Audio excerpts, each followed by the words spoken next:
quarta, 14 de setembro. Verso para memorizar.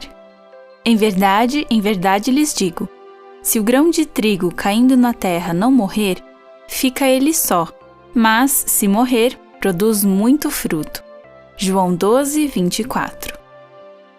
Autossuficiência. Quando Eva pecou no jardim do Éden, não foi simplesmente porque duvidou da palavra de Deus. No cerne do problema estava sua crença de que tinha sabedoria suficiente para decidir por si mesma o que era bom e certo. Ela confiou em seu próprio julgamento. Quando confiamos em nosso próprio julgamento em vez de confiar na palavra de Deus, nos abrimos a toda sorte de problemas. A história de Saul descreve os passos para a autossuficiência e a tragédia que se seguiu. Samuel havia ungido Saul como rei de Deus e deu a ele instruções específicas, mas Saul desobedeceu. Ouça a sequência da história em 1 Samuel 13, 1 a 14. Saul havia reinado em Israel durante 1 ano. No segundo ano do seu reinado sobre o povo, escolheu 3.000 homens de Israel. 2.000 estavam com Saul em Micmas e na região montanhosa de Betel, e 1.000 estavam com Jonatas em Gibeá de Benjamim. Saul despediu o resto do povo, cada um para sua casa. Jonatas derrotou a guarnição dos filisteus que estava em Gibeá, e os filisteus ficaram sabendo disso. Então Saul mandou tocar a trombeta por toda a terra, dizendo: que os hebreus escutem isto. E todo Israel ouviu dizer: Saul derrotou a guarnição dos filisteus, e agora os filisteus estão com ódio de Israel. Então o povo foi convocado para se juntar a Saul em Gilgal. Os filisteus se reuniram para lutar contra Israel com 30.000 carros de guerra, 6.000 cavaleiros e povo em multidão como a areia que está na praia do mar. Eles foram e acamparam em Micmas, a leste de Bet-Aven.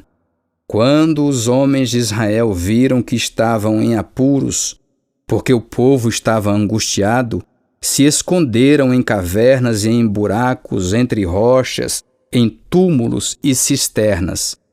Também alguns dos hebreus passaram o Jordão e foram para a terra de Gade e Gileade. E o povo que permaneceu com Saul, estando este ainda em Gilgal, se encheu de temor. Saul esperou 7 dias, segundo o prazo determinado por Samuel. Mas, como Samuel não vinha a Gilgal, o povo foi se espalhando dali. Então Saul disse: tragam-me aqui o holocausto e as ofertas pacíficas. E ofereceu o holocausto. Mal tinha ele acabado de oferecer o holocausto, eis que chegou Samuel. Saul saiu ao encontro dele para o saudar. Samuel perguntou: o que foi que você fez? Saul respondeu: vendo que o povo ia se espalhando daqui e que você não vinha no prazo combinado e que os filisteus já tinham se ajuntado em Micmas, eu disse comigo: agora os filisteus virão contra mim em Gilgal e ainda não busquei a face do Senhor. Assim, forçado pelas circunstâncias, ofereci holocaustos.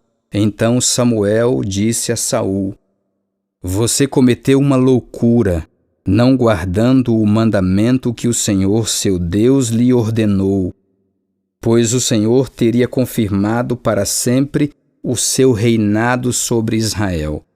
Mas agora o seu reinado não subsistirá. O Senhor buscou para si um homem segundo o seu coração, e já lhe ordenou que seja príncipe sobre o seu povo, porque você não guardou o que o Senhor lhe ordenou. Pergunta 4. O que Saul fez que o levou à queda? 3 passos levaram Saul no caminho para a autossuficiência logo após ter sido feito rei. Embora nenhum deles tenha sido tão ruim, continham as sementes da tragédia, pois foram tomados de forma independente de Deus. 1. Saul disse, vendo. Ele estava vendo a dispersão de suas tropas e a ausência de Samuel. Ele estava sob pressão e avaliou com seus próprios olhos o que estava acontecendo. 2. Saul mudou de vendo para eu disse. Ele declarou que os filisteus os conquistariam. O que Saul viu com seus próprios olhos moldou o que presumiu e disse sobre a situação. 3. Saul mudou de eu disse para ofereci. Ele se sentiu compelido a oferecer sacrifício. O que Saul pensava moldava seus sentimentos. Todos nós já fizemos isso. Confiamos em nossa própria visão humana, que nos leva a confiar em nosso próprio pensamento, que nos leva a crer em nossos próprios sentimentos. E então, agimos de acordo com eles. Por que foi tão fácil para Saul seguir o próprio julgamento, embora as instruções de Deus ainda ressoassem aos seus ouvidos? Se sabemos que somos tão frágeis e temos um conhecimento tão imperfeito, por que ainda confiamos em nós mesmos? O que fazer para confiar mais no Senhor e menos em nossas próprias percepções?